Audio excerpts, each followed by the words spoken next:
Good afternoon to all. In this video, let us discuss on the case study on soft drinks industries demand and supply. So demand and supply are interrelated with each other. So we can see the case study on these two for a soft drinks industry. So traditional supply and demand existed like this. So when the quantity of the product required increases, automatically the price will increase. So demand and supply, see here, this is the market equilibrium. So the demand is based on the customers willing to purchase, and the demand function is based on the consumer's choice, and supply function is based on the producer's decision.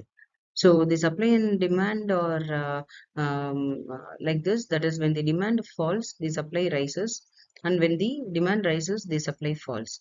So this is basically depends upon the consumption of the same product or same goods by the customers. In some cases, intermediate goods are also very much essential, and it plays a major role in the demand fall or rise, and supply fall or rise also. So the law of demand states that when the quantity demanded of the good increases, its price decreases, and vice versa. When the price of any product increases, automatically the demand will fall. And when the price decreases, the demand will increase in the market for a particular product. This may change in some specific cases with some available reasons, like place of the product where it is marketed, and the target audience also.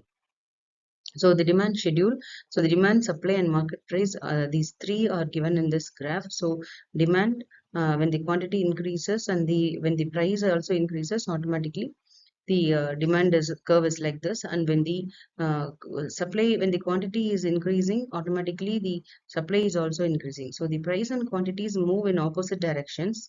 Consumers willingness to buy is also considered in this regard.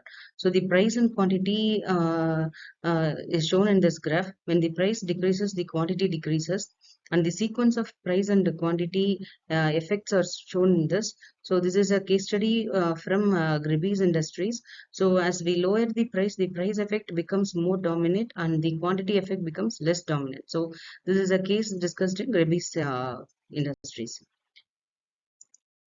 So the determinants of demand. So what are the various determinants of demand? Is prices of related goods. Next one is the income of the customer. Next, population where the product is sold, and tastes and preference in case of food products, price and expectation. So when if there is any opponent companies where the same product is sold out, automatically the price of the product and expectation from the customer plays a major role in fixing the demand, or in analyzing, or in knowing the demand. So the theme of the consumer, price, complements, substitute products, tastes, preferences, expectation of future prices. So the customer may think now the price of this particular product is this much, but in future it may vary. So this exactly matches with mobile phones. So advertising and distribution of income, all these are the determinants of demand, which is very essential in determining the determining factor. That is what it is called as determinants. Then the type of goods are complementary. See here in this picture, consumer goods, which is direct, and capital goods, consumable goods, durable goods. So durable goods which can be replaced. So the capital goods can be derived type, and consumables may be recurring. So these are all some of the types of goods. So demand contraction. So demand contraction takes place like this. When the quantity demanded is increasing, and when the price is increasing, automatically the demand contraction and expansion is occurring for all types of products. So change in the quantity demanded is reflected in the movement, and the demand curve shows the contraction and expansion. So this exhibits a positive relation between the quantity and price. So this is this picture shows the risk root of demand. So what are all the risks to be considered in determining or in fixing the demand of a particular product? So high demand for knowledge, high supply for knowledge, low demand for knowledge, and low supply of knowledge. So see here, in the case of the high demand for knowledge and high supply of knowledge, what is happening? See, success route is also there. Risk route is also appearing here.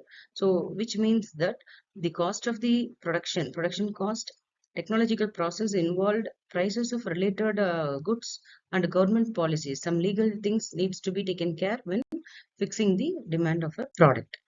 So this is another concept called as market equilibrium. What is meant by market equilibrium? In the previous slide graph, we have seen a point which is called as equilibrium. So in this point, what the market equilibrium actually means is whatever may be the price variation and whatever may be the demand required, the requirement remains same.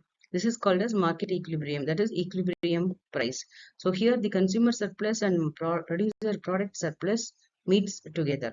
So factors other than price causes a shift of the supply curve and supply change. Equilibrium is the balance in supply and demand, which determines the market output and price. So this is what about market equilibrium and demand. So all these are price control mechanisms for any soft drinks industries. So price ceiling, price floor, number of closeness and substitutes, and luxury, or whether it is a luxury product or it is a necessity product, and the time period. So these are all the important things to be considered for the demand and supply of soft drinks industries. Thank you.